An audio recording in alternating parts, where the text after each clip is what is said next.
Olá, mais um Para Elas começando e hoje eu quero falar especialmente com você que tá com a vida bagunçada e guarda-roupa, closet, tudo uma loucura. Pois é, eu vou te apresentar uma personal organizer, uma profissional especializada em manter a organização da sua vida. E ainda você vai conhecer o passo a passo de um projeto arquitetônico e de design de interiores super especial. Agora no Para Elas.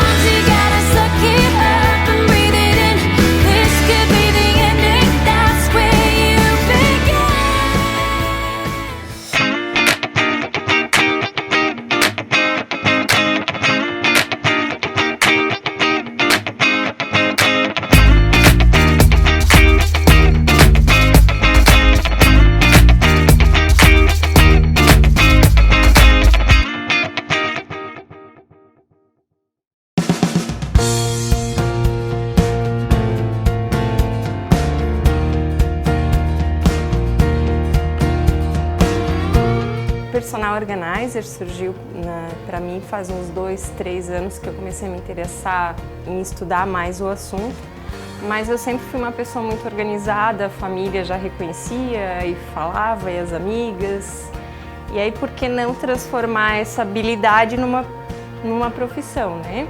E aí fui investigando e pesquisando e descobri alguns cursos, fiz 2 cursos na área. Tenho formação em psicologia, né? Trabalhei 11 anos como psicóloga. Tenho formação em designer de interiores, o que me trouxe algumas habilidades, né? De entender um pouquinho de comportamento humano, de como as pessoas se relacionam subjetivamente com as suas coisas, né? Essa questão de como as coisas se organizam no ambiente do designer de interiores, e aí por que não juntar isso tudo no personal organizer? São várias formas de oferecer o serviço, né? Então, desde uma consultoria, né? Eu posso estar indo na casa da pessoa, analisando o ambiente, dar dicas, né? Orientar alguém para fazer, desde técnicas de dobra, de como otimizar espaço, criar categorias. Ou então eu posso botar a mão na massa mesmo, né? Então a gente fecha algumas opções de trabalho, né? Conforme a necessidade do cliente. E aí eu vou e faço toda a organização daquele ambiente, seja um closet, seja a cozinha, seja a despensa. Entendi, então tu faz um estudo do que ele precisa e na prática, assim, quais são os benefícios que isso traz também para a vida das pessoas, né? Eu digo sempre assim, arrumar todo mundo arruma, né? O que é arrumar? Arrumar é esconder a bagunça, né? Eu chego em casa e eu vou passando e vou arrumando a casa. Então tem uma gaveta, eu vou botando na gaveta, tem uma porta, eu vou botando na porta.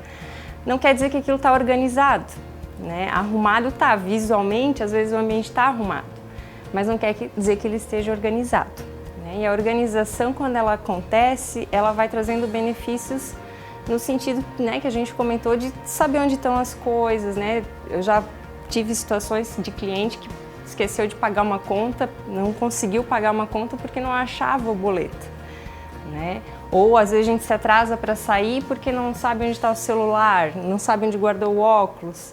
Então cada coisa no seu lugar, criar categorias. Às vezes a gente tem coisas em casa que nem sabe que tem, né? Se a gente fizer um exercício e for pensar quantos objetos a gente tem na nossa casa, a gente vai ficar contando dias, né? Tem um estudo que diz que a gente costuma ter em média 300 mil objetos dentro de casa. Então, como isso faz parte da nossa vida e eles estando organizados, eles vão trazendo sensação de bem-estar.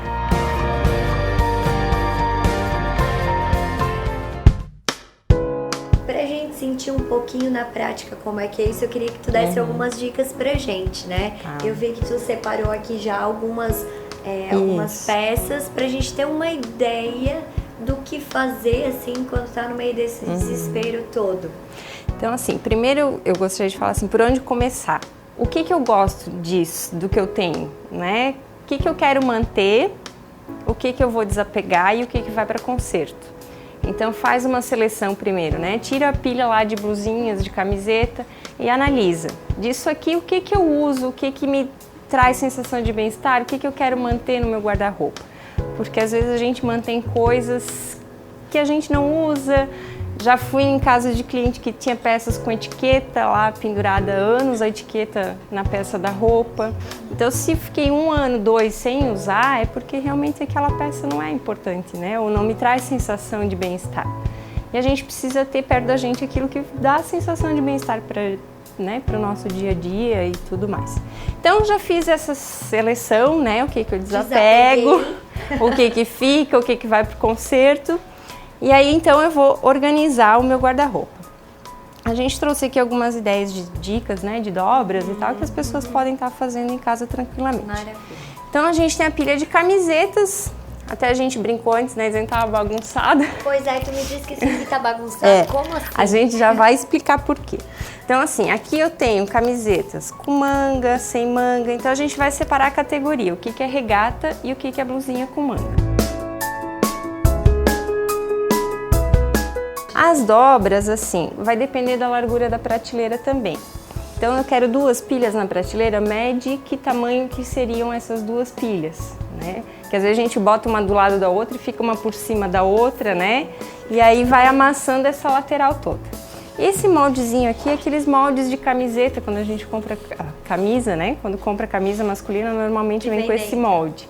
Então ele é melhor para camisetas de malha, né? Essas camisetas mais comuns que elas normalmente ficam dobradas mais larguinhas. A regata, como ela já é mais miudinha, então a gente usa um molde menor. Esse aqui eu fiz de acetato, mas pode ser qualquer papel cartão, né? Ou uma revista, né? Que a gente vê muito. Seja mais durinho? Que seja um material mais durinho que facilita. Então, vamos dobrar. E aí, qual é a ideia? Por que do molde, né? Porque aí eu vou dobrar elas vão ficar todas do mesmo tamanho.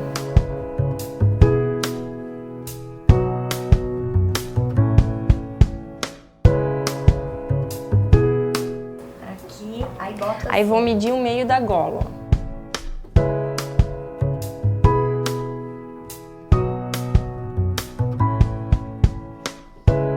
Eu trouxe a parte de peças íntimas, porque é bem comum as pessoas não saberem dessas dobras, né? E elas facilitam bastante, principalmente quando a gente viaja também para fazer mala. É um pé de meia para cada lado. Verdade. Ou pega na pressa um pé e cadê o outro? Então, como dobrar meia, como dobrar calcinha, como dobrar cueca. No mercado hoje já existem produtos organizadores. Esse aqui ele é bem bacana, ele é desmontável, dobrável, né? Abre aqui, ele vem assim. E aí eu monto ele aqui. Ele é de TNT, bem molinho. Encontro em qualquer loja de utilidades. Isso, bem tranquilo de achar. Na internet também acha bem comum. A meia, as pessoas costumam fazer aquela bolinha e passa aqui, né? Só que o que acontece? A bolinha ela vai às vezes esgaçando o tornozelo da meia aqui. E aí, porque eu tô fazendo pressão nesse elástico. Então a gente costuma dobrar, ela já vem com a costurinha aqui, né? Eu estico aqui, o calcanhar com o calcanhar, e aí venho aqui e vou passar só dentro desse elástico aqui. Então eu vou guardar aqui dentro. E não vai fazer tanta pressão quanto a bolinha, porque é só a largura da meia mesmo. Perfeito, fica até menor, né? Isso, e aí não fica um pé para cada lado. Perfeito. Quer tentar fazer uma? Vou fazer. Calcanhar com calcanhar. Aí volto pra cá. Ó, traz primeiro aqui. Sim. E aí vai botar dentro. Vou guardar aqui dentro. Isso. Se a minha meia tem o cano longo, eu vou fazer mais uma dobra aqui. Então eu vou dobrar 1, 2 e vou passar aqui dentro. Meia brava. Isso, viu? Agora a gente já dobrou as meias, então vamos para as calcinhas. Certo. Calcinha, normalmente, as pessoas só dobram assim e assim, né? E aí eu pego na mala e largo na gaveta, e largo essa na gaveta, e mais essa aqui lá na gaveta, e vira um bolo na minha gaveta. Verdade. Então, como a gente vai dobrar para ficar tudo bonitinho para o nosso organizador? Então, eu vou trazer aqui, aqui, aqui e aqui, até no meio. E o mesmo esqueminha da meia, eu vou trazer a pontinha aqui e passar por dentro do elástico aqui. Aí ela vai estar presinha e não vai abrir na mala nem na gaveta.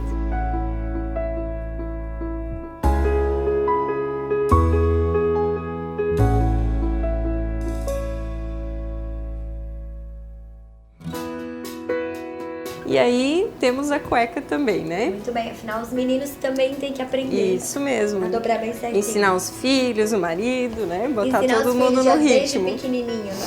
Então eu tenho aqui a cueca e eu vou fazer o mesmo esquema da calcinha. Se eu quiser menorzinho, eu dobro mais uma vez aqui. E vou trazer aqui dentro também.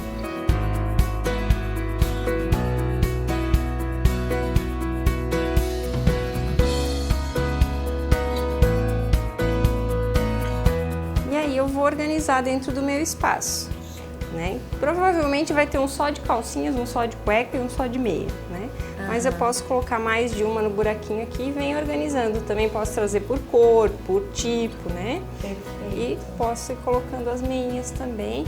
E aí não tem aquele problema de puxar a gaveta e misturar tudo, e um pé para cada lado, e uma calcinha por cima da outra. Assim eu consigo visualizar todas que eu tenho. Então, Lívia, agora é o desafio dos cabides, né? Aham. Como é que eu faço para organizar essa parte? Então, a gente separou aqui uma ideia de cabide desorganizado, né? Da parte do cabideiro desorganizado. Por que que ele está desorganizado? Eu tenho um cabide para cada lado. Então, a primeira ideia é eu pendurar todos para o mesmo lado, que eu tenho facilidade de tirar. Erros, né? Então, vamos começar trocando os cabides. A gente já definiu que vai fazer todos iguais e para o mesmo lado. Camisa, a gente costuma fechar o primeiro botãozinho. O blazer, a gente costuma usar um cabide. Às vezes a gente vê esses cabides e não sabe para que funciona. Esses mais encorpadinhos, né? Tem uns até mais largos. Então ele faz o formato do ombro. E aí ele não vinca esse canto aqui do blazer, que às vezes a pessoa usa, faz aquele quadradinho aqui do blazer. Porque ele já faz o formato das costas da pessoa. Então ele vai ficar mais assentadinho aqui. A gente falou da questão de sobreposição, esse é um blazer. Se eu quero guardar sobreposta, é quando eu vou montar um look. Então eu quero montar, eu sei que amanhã eu vou usar a calça com aquela camisa, com aquele blazer, então eu posso guardar eles montados, manga longa com manga longa. E vou trazendo por cor também. Manga curta, regata. Os vestidos eu posso trazer aqui atrás também. Às vezes a pessoa quer tudo por cor, né? Sim. Mas eu prefiro por categoria. Trago por cor, mas por categoria. Então todas as regatas com regatas, todos os vestidos com vestido, do escuro para o claro. E calças, a gente tem esse modelinho de cabide com 3 níveis. E aí eu boto uma calça para cada lado. Já dá outra cara, né? Já fica Mais fácil de fácil de encontrar. localizar, porque aí tá todas as peças têm o seu cabide, né? A ideia é justamente essa, levar a organização para a vida das pessoas, né? Claro que existe o profissional, né?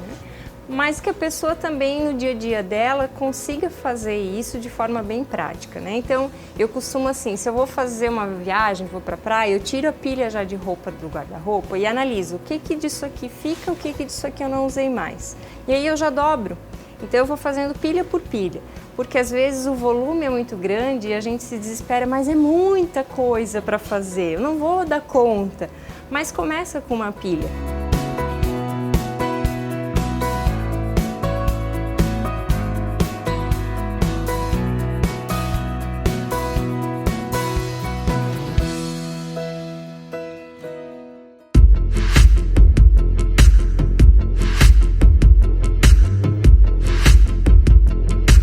Agora no quadro Saúde a gente vai desvendar se é mito ou verdade que é necessário se alimentar de 3 em 3 horas. Uma especialista conta pra gente qual o melhor horário entre as refeições.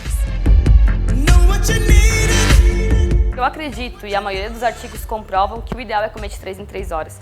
Que se a gente fica mais do que 3 horas sem comer, a gente vai para a próxima refeição morrendo da fome.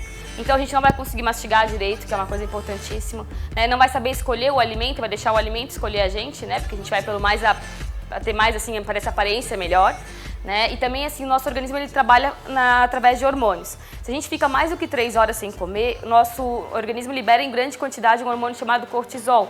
E esse hormônio é o hormônio que a gente chama de hormônio do estresse.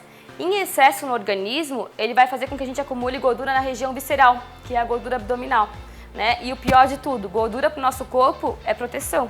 Então a gente tem que fazer, é a última gordura que o corpo vai perder. Então é a gordura que vai estar entre os órgãos, além de levar a uma diabetes tipo 2, a uma esteatose hepática, que é gordura no fígado, né? Atrapalhando a função desses órgãos, ela também vai ser uma gordura que a gente não gosta, que é a gordura visceral, não é nada bonita e principalmente nada legal para a fisiologia do corpo. Então, assim, existem muitas falsas magras, que são pessoas que às vezes comem pouco ou não comem quase nada, só que tu vai fazer um exame de sangue, tá com colesterol alterado, tá com gordura visceral, né? O carro, na verdade, do nosso corpo, né, tá apresentando sinais e sintomas, só que a gente não ouve. Então, chegar uma hora que vai dar um piripaque e a pessoa vai ser obrigada a parar para se organizar. E fico alerta para os pais, nem sempre a criança magrinha é criança saudável. Eu pego muito no consultório crianças magrinhas com excesso de colesterol com exames alterados, porque o pai e a mãe acham que elas são magrinhas, elas podem comer o que elas querem, né? E normalmente o gordinho já vem mais saudável. Ah, ele tá gordinho, os exames tá tudo ok, porque já tomam cuidado pela questão de estética e tudo mais, né? Então, assim, é aquela diferença, né? Ah, esse filho eu posso dar isso, aquele eu não posso. Não é, é saúde, nenhum pode comer porcaria, né? Então a gente tem que cuidar muito com isso. Bom, e agora o jeito então é se alimentar de 3 em 3 horas. Mas para facilitar a sua vida, a gente tem uma receita rápida e prática para você cumprir os horários de intervalo entre as refeições.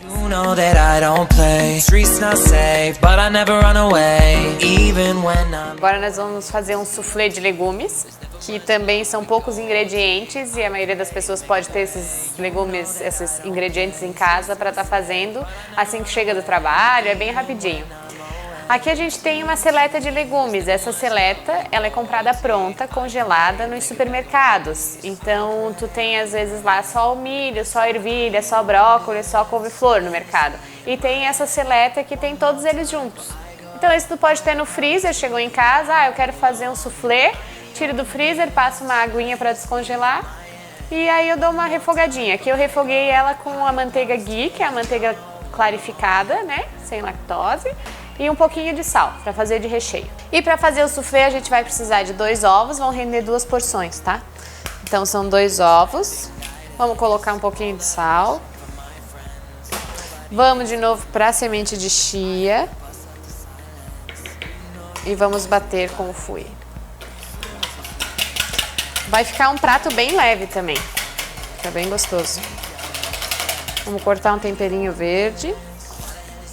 Aí a gente coloca cebolinha e salsinha, né? Tempero verde a gosto. Aqui só não é indicado trabalhar nesse soufflé com as verduras que soltam água, então abobrinha e tomate não são boas opções para estar colocando aqui, tá? Nessa misturinha aqui mesmo, a gente vai colocar 2 a 3 colheres de sopa da seleta de legumes e uma colherzinha de fermento, de chá de fermento.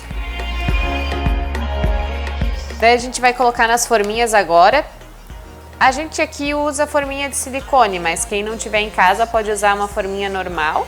E aí tem que untar essa forminha normal, né? Uma manteiguinha e tal. Aqui não, aqui é só despejar o conteúdo dentro da forminha. Então agora a gente vai levar essas forminhas pro forno. O forno tem que estar aquecido, né? Pré-aquecido a 180 graus. E eles vão ficar, os soufflés vão ficar lá dentro do forno por uns 20 minutos aproximadamente, ou até que dore e que ele cresça um pouquinho. One more time, but I go. Higher powers taking a hold on me. I need a one dance. Got a Hennessy in my hand. One more time, but I go. Higher powers taking a hold on me.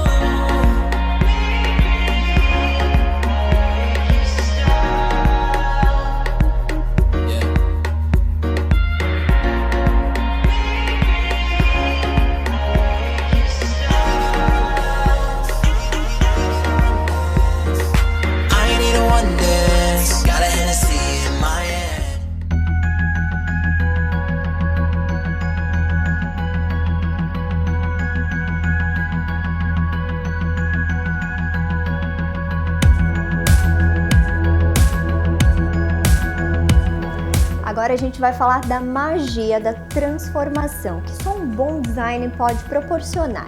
O Edson vai começar a dividir com a gente um projeto super bacana que eles estão realizando, né? Toda a equipe da Arte Assinada está envolvida para transformar um local que vai ser uma loja, não vai revelar já pra gente os segredos, Mas Edson, eu queria saber como é que é esse processo criativo, né? Quando tu recebe essa missão de transformar um lugar.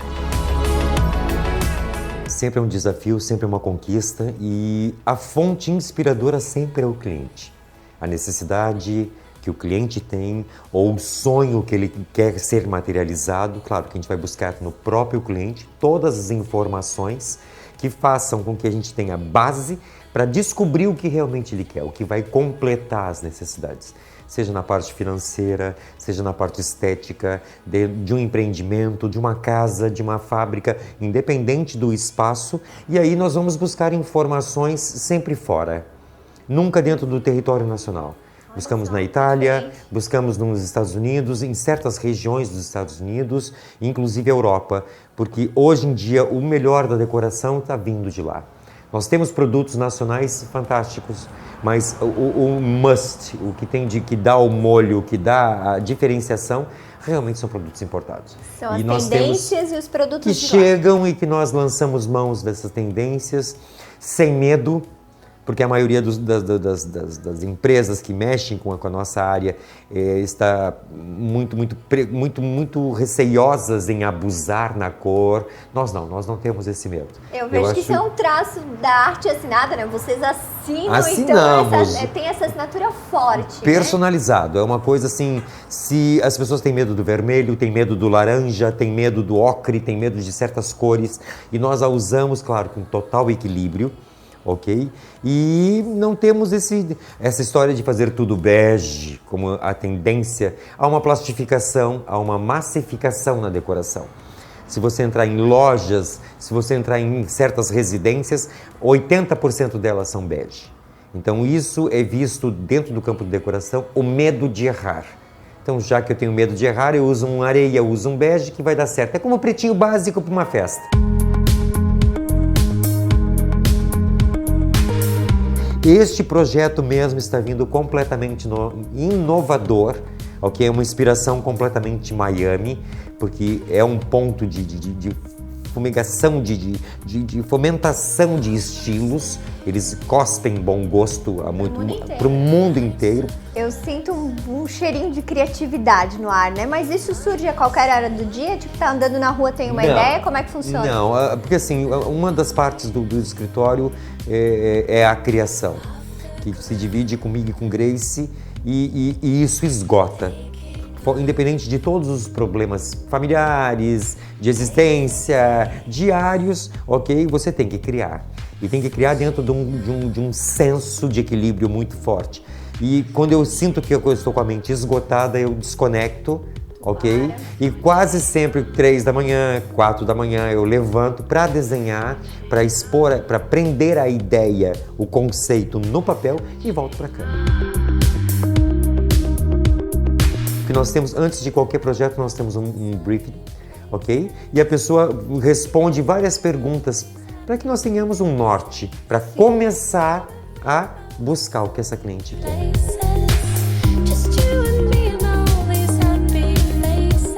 Bom, então agora a gente vai entender a segunda parte, né, desse passo a passo de como transformar aí a mágica de transformação de um ambiente. A Grace vai explicar pra gente, depois do processo criativo, como é que funciona para fazer na prática tudo isso que vocês pensaram, né, Grace? Como é que é? Então, a partir do momento que o cliente procurou a arte assinada, a gente vai em loco, tira todas as medidas, né, verifica tudo.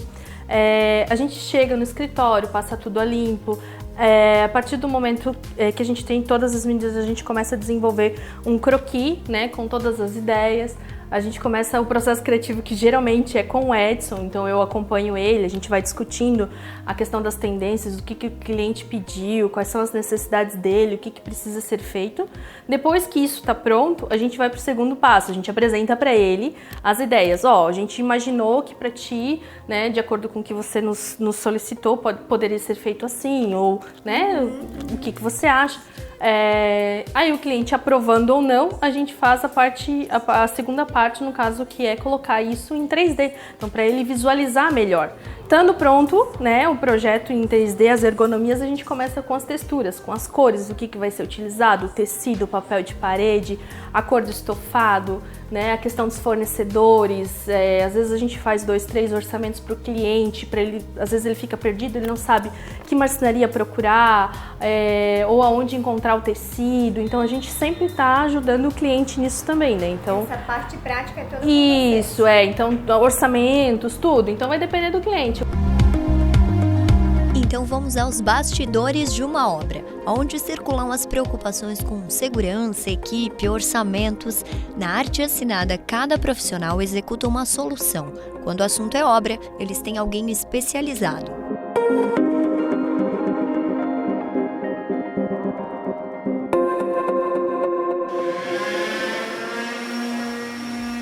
A minha função é coordenar a obra, é estar verificando os possíveis problemas, estando em contato sempre com o escritório, porque como a gente estava até comentando, uma obra ela tem os seus problemas, uma reforma ela tem outros tipos de problemas. A gente nunca sabe quais são os problemas que a gente vai encontrar. Por isso que às vezes o projeto ele está sempre transformando, sempre tendo uma outra mudança, um outro detalhe. E a minha função é essa, de estar vendo a edificação, o projeto. Eu conheço também os donos, a linha do raciocínio que eles querem do projeto. E a minha função é aqui fazer reunião com a equipe, como a gente estava comentando. Nós não somos nada sem esse pessoal que trabalha, que bota a mão na massa. Às vezes a gente, tá caro, isso, aquilo. Às vezes o profissional, ele tem curso de pintura, tem às vezes a empresa é fechada, isso, aquilo. E a minha função às vezes é de evitar os problemas para o cliente. Toda obra vai dar um problema.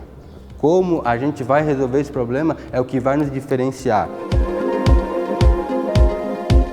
Quando um projeto começa a ser desenvolvido, um sonho é iniciado. Para que ele se torne realidade, é necessário uma equipe competente e integrada para executar. E quanto ao resultado final, como será que se sente um profissional ao entregar uma obra finalizada? Quem nos conta são os profissionais da arte assinada.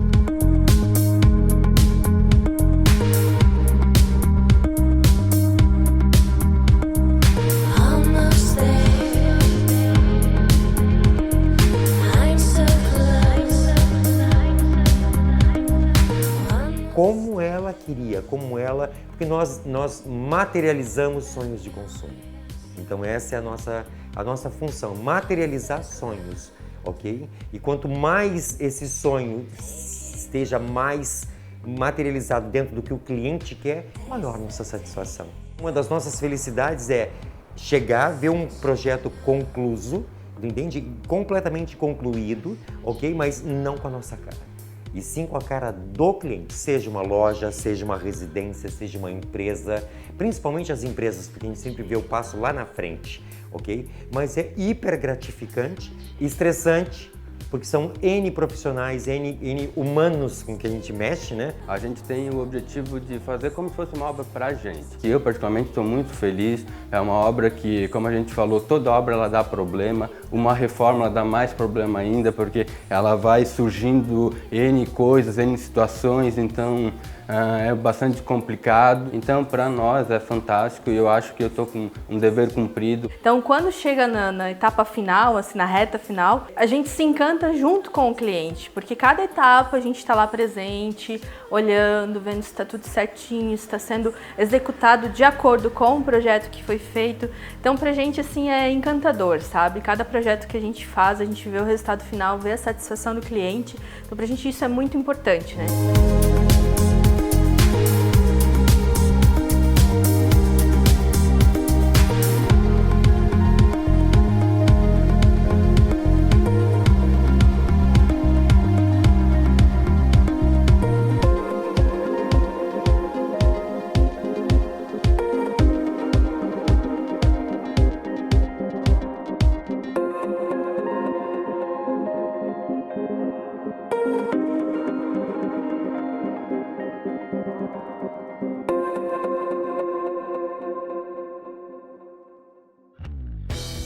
Bom, o programa dessa semana tá terminando, mas antes de acabar eu quero fazer um agradecimento especial aos nossos patrocinadores, porque sem eles você não estaria vendo Para Elas.